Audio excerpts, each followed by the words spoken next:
Welcome to Brooklyn Versus, the show where the best argument wins. I'm your host, Dr. Philly Cags, and a little different tonight, we're in the winner's circle. And I'm here with the ultimate winner, Stephen James. And we got a couple losers, but tonight we're going to run the loser's gauntlet to find out who the ultimate loser is. But before we get to the loser's gauntlet, we have a score to settle, and we have to settle the tiebreaker between Chris Cross Lazaro. Me? And Rich Hahn. I hate you! I hate you! Settle it down. Please like, share, and subscribe to the Bridgeside Network and Brooklyn Versus, and let's get the debate going.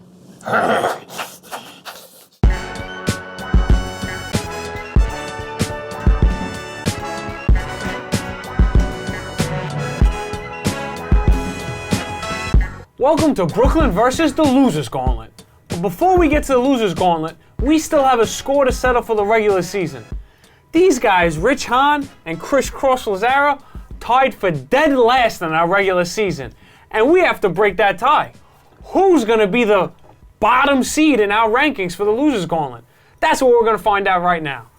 We got a tiebreaker situation, just 30 seconds for the argument. No rebuttal from me. You guys just get to tell me pure argument, which is the best. So, the question, which you guys haven't heard yet, is... I will start with Rich first. Rich, why should Chris be the loser? Why should Chris be the lowest seed in the regular season? I'm sorry. Your 30 seconds starts now. I'll tell you why Chris Cross should finish last. Because I destroyed him 50-0. Between me as a tiebreaker head-to-head, I sweeped him. He couldn't win a single argument against me. And then he gave up in a challenge and gave this lame-ass excuse that this is fixed. This ain't fixed. You were there. We thought about the topics. You had the time to prepare, and you did it. And I won fair and square. Clean sweep, 50-0. That's why you deserve to be the last place. Okay. You did give up. That wasn't bad. Chris, same question, but why should Rich be the lowest seed in the regular season? Your 30 seconds starts now. Because I was whooping his ASS in the season standings, and before the show, I spoke to Paul, Mr. Bridgeside, and we said, it might be interesting if Rich sweeps me. So I kind of took place in it. Why? I'm the ultimate entertainer. So guess what? I'll tell you why Rich should lose, but it's okay if I do lose, because it was fixed. So I'm really way ahead of him in the standings. But it's okay if I lose, because I'm an entertainer, and I got the best debates. So win or lose right now, I'm for you people. Okay. What? All right, so, in typical Chris entertaining fashion, he made it all about him. The question was about Rich. Why should Rich be the loser? You told me why you're the best ever. So you know what? You're gonna be on the table tomorrow. You have lost the argument, and you are the last seed in the regular season. Woo! Rich, you move on to be second to last seeding. Woo! Woo! I made quite a jump in the last 2 weeks. And that, a fall, you mean. Now that the tiebreak is finished, we're getting to the Loser's Gauntlet. In tonight's Loser's Gauntlet, we're going to have a series of arguments that are based on our regular season standings. The higher seed gets to choose their argument as well as choose their opponent. After the argument, the winner is safe and gets to move on to the winner's circle. The loser has to endure another argument from another higher seed. So, after that, we get our ultimate loser who gets to deal with the ultimate punishment. For the ultimate punishment, I'm going to kick it to our ultimate winner, who's going to give us a little tale of what that will be. As Mr. First Place, I think it's only fitting that the punishment be in line with the championship here. So for the ultimate loser, the ultimate punishment will be receiving a chop from a 7-foot, 300-pound professional wrestler from Capital Wrestling right on the chest. You're gonna get it, boys. It's gonna hurt. It's gonna hurt. Hope it's not me. Bill? I hope you guys, Chris, I hope you don't wear this shirt. I work out my boobies every I hope day Chris in the doesn't wear gym. that shirt. Wear a bigger, like a bulletproof vest or something. It's Kevlar. alright, my boobies are Anyway. very strong. So, our highest seed, other than Stephen James, is Mr. Bridgeside himself. So Mr. Bridgeside gets first choice of his opponent as well as his question. Pick me, pick me, pick me, pick me. Well, Chris, I'm glad you said that because I am picking you, Chris. I'm going against you. We're doing the best video game series of all time. Blitz! Rich, you can come out. I'm coming in, baby. Rich, you go. Chris, you going down. This is gonna be a beatdown of epic proportions. Very good. Get the hell out of here, Rich. I got some business to take care of. So Rich is left, Mr. Bridgeside is in, and here we go for the first matchup of the Losers Gauntlet. So, he's going to fair shake match. hands. He's going to shake hands. We're very gentlemanly here on this show. Okay, here we go. So, Mr. Bridgeside was the higher seed, so he gets to go first, as well as he chose the question. The question is, what is the best video game series of all time? Paul, your 30 seconds starts now. The answer to this question is Legend of Zelda. You can say a couple other things, but Legend of Zelda reinvents itself over the course of many years, telling exactly the same story. Very human story, good versus evil, courage, wisdom, power. It brings all these elements of life, and it's an adventure game. You get immersed into the world, and they make a new world. They up the ante each game, telling essentially the same story, but still make it unique every time. Ocarina of Time is considered one of the best games of all time, which puts it up there. And it's always a battle of what's better than Ocarina, because it is the best. All right. It looks like you put your opponent to sleep. Now he's going to have 30 seconds to... Zelda? Your Zelda? 30 seconds starts now.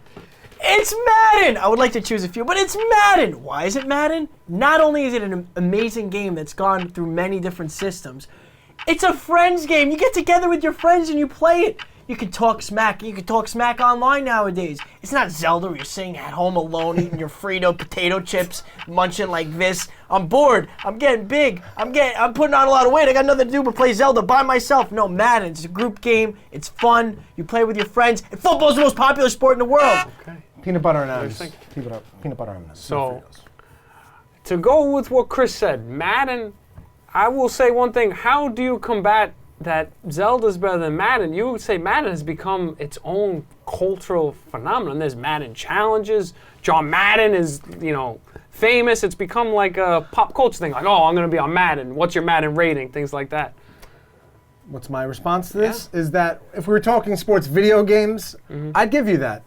But when I think of a video game, I want to be immersed into a world that Madden makes you feel like I guess you're playing football, which is what video games is all about. But when I play a game, I want to be completely immersed. Keep in catching yourself tongue-tied. You keep being tongue-tied. This is my rebuttal. I want to be immersed in the world and the fact that it still stays on top of the video game, the mecca of video games. Essentially telling the same story, to me is like one of the most mind-boggling things. How as a brand, they're making money, and they're not changing anything really, except they're just changing the gameplay a little bit. Same thing with Madden, they're not really changing anything either. Well, we said the best series of all time. Now, every Madden is great, that makes up a series. Hold on, I'm giving you the question. He's getting more time. I'm giving you the question. Because I got him on 3 points, and he's got. You're gonna lose your points. I'm giving you the question.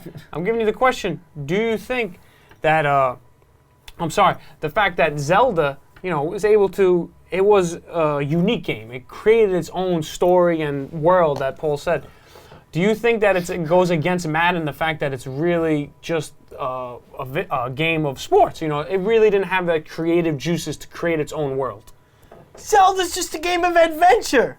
Madden's just a game of sports. Yes, but it can only fall under one category. But what I mean is that Zelda created its own world, or Madden didn't have to create its own world. It kind of just took of real life into sports. Does that go against? When you ask what the best video game series is, what makes a great video game or a great series? It's camaraderie with your friends.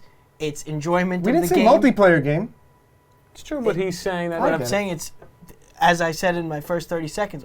You're interrupting my rebuttal? There's 3 main points here. Camaraderie with your friends. There's 2 others, okay? The 2 No, the camaraderie with your friends. Camaraderie with friends, the 4 times. Can't win in the series category. Hold on, he's got to give me the other 2 points.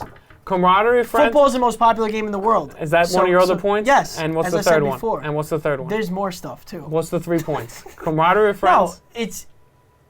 And also, people, when they're playing it, they feel like they're a coach. They feel like they're, a manager of a real team. So if there is It's not the best series. And popularity. Series over all right. I'm calling it. So usually, I just give my ruling. But we have a winner's circle today. We have a winner's lounge. Wow. So I'm going to kick it to them, and I want to know what they think about the argument. I want some input. So guys, please, let me hear your feedback. Oh man, I gotta say, I was very surprised and very shocked, but I'm gonna go with honestly Chris Lazaro for the Madden surprise. Screw you. Like he kind of won me over a little bit. He's right talking about the experience of involving your friends. If you want to about play you? sports, Rich? play sports. Rich? Kind of have to agree with Madden over there. I thought that was a good pick to be better than Zelda in the sense that it cross all platforms and it brings your friends together. And it's also, you got that trash talking. And you're not just playing by yourself eating Fritos. You know? Yeah. I do It's, like playing by myself and okay. eating Fritos. So, we'll go back to the ruling. Now, Chris, you almost fumbled it away, but I actually have to give it a unanimous ruling. I'm going to give it to Chris. I think Madden was a really good pick. It's been not the around best for it's series. been It's around not the for a best. very I always long dominate time. you. I swept you It's on been fantasy around football. for a I'm very sweeping long you now. time. I was gonna pick Crash Bandicoot, but I wanted to win this It's one. All right, become, congrats. It's become its own cultural phenomenon. I have to give Camaraderie. Camaraderie. All right. it. Okay. So now Chris Cross Lazaro has safely made it to the winner's circle and that much further away from the chop. And now we're moving to our next highest seed, and that's Chris Gudadero. And he gets to choose his opponent between Mr. Bridgeside and Rich Hahn and his topic. So Chris, what's it gonna be, my man? All right, I'm going to choose Mr. Bridgeside. I'm going to keep him in there, and I'm going to choose the best way to view a movie, in theaters or streaming online. All right, guys, you heard the man. Our next topic is going to be about movies between Mr. Bridgeside and Chris Gudadero. This is what I was afraid of. We're on to our next phase of the Losers Gauntlet, and we got Chris Gudadero versus Mr. Bridgeside himself, How did this who happen? doesn't know what's going on anymore. But Chris said his topic is, so I'll re-ask. Chris, what is the best way to watch a new movie? In theaters or streaming on platforms such as Netflix? Your 30 seconds starts now. I'm going with in theaters because it allows you to get out of the house. You get to socialize with friends. You usually rarely ever go to see a movie by yourself. You don't have to worry about online whether the Wi-Fi is working or if Netflix is buffering or whatever it is that you want to watch. Like I say, you get to buy the popcorn. You know, it's a great first time if anybody, all you single guys like to go on a date or anything. Ask a girl to come over to Netflix and chill on a first date. She'll totally be creeped out. So it's always better to do it in theaters, and I always feel that in theaters is the way to go. Nice big screen. All right, that's 30 seconds. Mr. Bridgeside, your 30 seconds starts now. I'll start by saying I love going to the movie theaters. I'm big on the technical aspect, as you see the studio. But I will say that there's a lot of variables when you see an anticipated movie. You don't know the theater you're going to, who's going to be in there, what's going to happen. If I really want to see a movie and it's ruined by someone, it ruins that whole initial experience. If we're saying new movies, it's about that initial experience. And plus, the nowadays technology, I have a movie theater in here. I don't need to go pay $50, and dates cost way too much nowadays for the average person. Unless you have money to buy a studio like me, it's expensive to go to the movie theater and go on pay for a date. Okay, he is right. It is expensive. So I will piggyback off that. Movie theaters have gotten incredibly expensive, and you talking about buying popcorn. If I watch it at home, I could go to the supermarket and buy popcorn for like $2. If I go to the movie theater, I'm going to spend $10 for the same popcorn, and then I'm shelling out. If you want to go for the best theaters, we're looking $25, $30, which is not overblown. Tickets for IMAX. All of a sudden, you get a bag of popcorn, you take a date, you're $60, $70 in the hole when I could have just watched it at home in the movie theaters. Is it worth that extra money? Is all those things you said worth that? Now we're putting a financial amount. Is it worth that money? Absolutely, it's worth the money. You have a nice big screen, like I said before. The majority of people don't have that big screen in their house. And you talk about spending money. Are you going to the movies every single night? No, it's on an occasion. It's with the family. It's with friends. It's something to do. It's an experience. Now they have these new draft houses. You could get beer. You could order food. It's just like Prices saying keep going up. Prices keep going up. It's like saying, I'm not going to go to eat out because it's too expensive. It's easier to stay in the house and buy my own hamburgers. That's true. But I know. it's part of life. Paul, what would your argument be that he's saying that it is more of a social aspect to go to the movie theaters as opposed to just being home and watching on Netflix? Well, it's you have the choice. Like, you can stream it. If you have the streaming services, you have the option of where you watch it, when you watch it, as long as you have Wi-Fi. But honestly, most people have pretty decent Wi-Fi nowadays. That should not be an argument at all. You should lose just because of that. But There's always going to the something. theater is great. Internet's And this always is down I'm just somewhere. arguing the other side. But I love going to the theater just for specific movies, not for a general movie.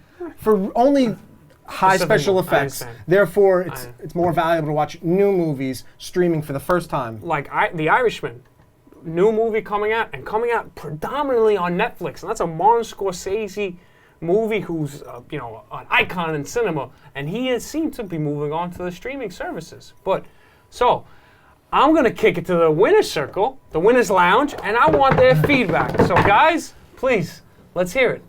I'm going to go with Mr. Bridgeside on this one just because, like he said, you don't know what kind of movie-going experience you're going to get. You can watch the movie by yourself in your house, focused. You don't got to worry about people talking during the movie. So I'm going with that.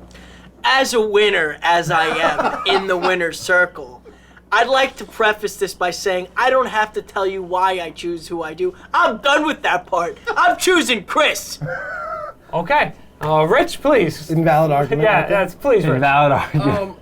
On topic of film, films are meant to be watching a projected screen on a big screen, so I have to go with Chris on this one. Sorry, Mr. Bridgeside. It's a better argument, guys. So- Better argument, not what you prefer. Yeah, Better argument. It's a better So argument. I It's will like say, it is pretty odd that The Irishman is coming out on Netflix, and I think movies are getting even longer. And I'm not gonna lie, I think it's nice that I can pause it, go to the bathroom or something, and go. And also the social aspect. A lot of times you can watch it with people. It's not that social when you're in a theater. Exactly. Exactly. Do you ever go to the movies by yourself? But you can Once. you can watch you can Once. watch it with people at your house on Netflix. Mr. Bridge has a good point. Wi-Fi really shouldn't be an argument. So I'm going to take the minority of the winner's circle, and I'm that's actually going to give it to crazy. the streaming services for the arguments. Oh my God. I I'm so think worried that about this. I'm not saying that the streaming service is better. That but being I thought said, the I argument, agree with you, Chris. I thought the argument. But I had to argue the other side. I thought the argument was better. And Mr. Bridgeside's wiping the sweat off his brow because he doesn't have to get chopped. Sigh of relief. There's only one man left, and there's one matchup left. Rich, we know you're facing Chris. What's your topic going to be? My topic is, who is the greatest athlete respective to their sport? Going down. That sounded like an educated question. And welcome to the final matchup of the Losers Gauntlet. The loser of this match will be chopped. So, we have Chris Gudadera and we have Rich Hahn. Rich, you picked the topic. You picked who is the best player in their respective sport of all time. So, Rich, you go first. Your 30 seconds starts now. I have to say Wayne Gretzky is the greatest player of their own respective sport because of the stats spoke for itself. You know, no one's gonna break his all-time scoring record or the all-time scoring goal record. You know, matter of fact, and it's in 4 Stanley Cups out of 20 seasons. Who is more dominant than Wayne Gretzky? That just Okay. All right. That's your 30 seconds. I'm not sure if you use those well. That could hurt you. Chris, your 30 seconds starts now. All right, I have to go with Tom Brady.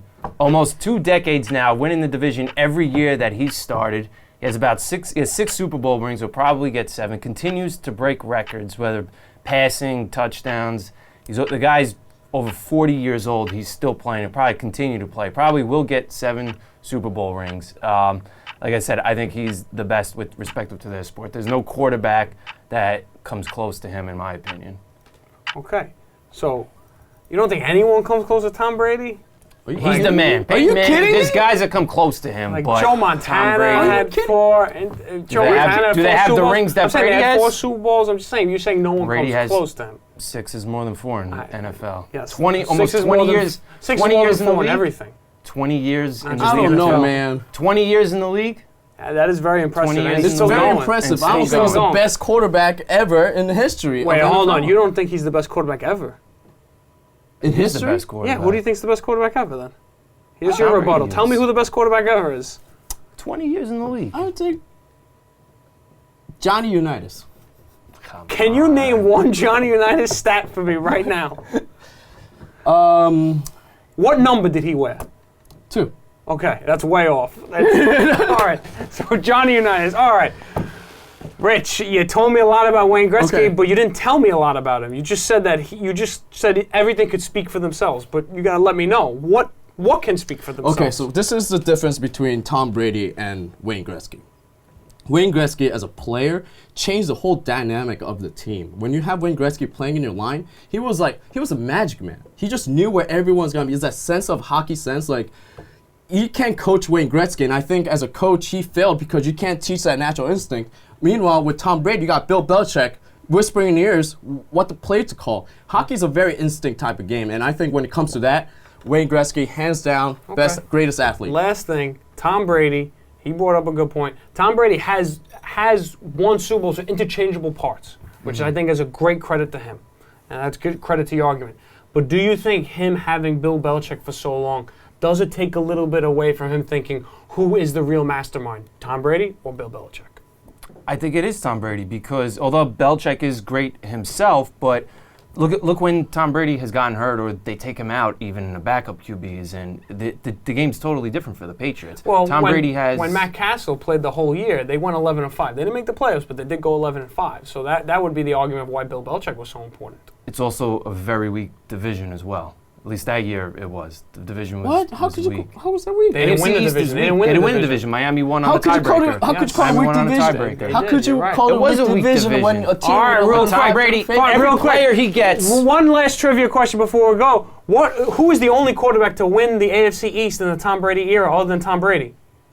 Was it Chad Pennington? Chad Pennington, it is! Come on. All right, anyway. Miami Dolphins, I'm going baby. and the New York Jets, because they did win it once in 2002. True, yeah. I'm going to the winner's circle. I want to hear what you guys think. Let me hear it, guys. How was this argument? Who's getting chopped?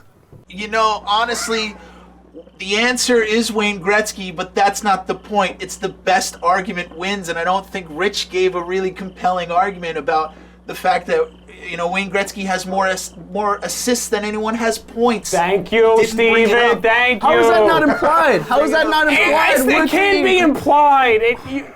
Why should it be implied? Yeah, I gotta go with Chris. Chris, who won? This guy stole everything I was thinking. Paul, Mr. Bridgeside. Like before It's all right. the segment happened, we said there's no answer to this other than Wayne Gretzky. But I would say maybe Jordan was a good. Tom Brady was a great argument. Tom Brady is Joe Montana. He won more than Montana, and he has Peyton Manning stats, so he did both.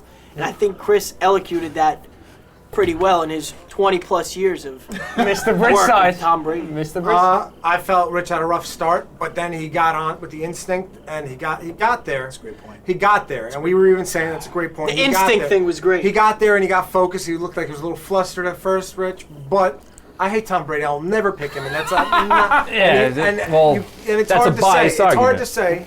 I'm not saying I agree with the argument. It was a better argument at first, but Rich had late game. It's a lot more even, but can we all be like, can we just be real? Aren't we all just glad that we're not going to be chopped? Oh, that's a good way to cut it to here. So I would have thought that Michael Jordan would have been the best rebuttal to Wayne Gretzky because he dominated at a time in a sport when it was supposed to be the taller players and everything like that. And I do agree with Steven that Wayne Gretzky should be the answer. And you lost Stephen James on the argument, man. That's our Stephen James That's is our resident hockey And guy. he's a hockey guy. That's our resident hockey Stephen guy. James is a champion. I can't And argue you against. It's not about arguing against him. You lost Stephen. He's our resident hockey guy.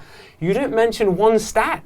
And neither really did Chris, but at least you told me 6 Super Bowls. I mentioned told you the 4 Super Bowl Stanley rings. Cups. Only Stanley Cups, yeah. 6 Super Bowl rings, probably going to get 7. The 2 probably, decades some say of probably, winning yeah, the he did. division.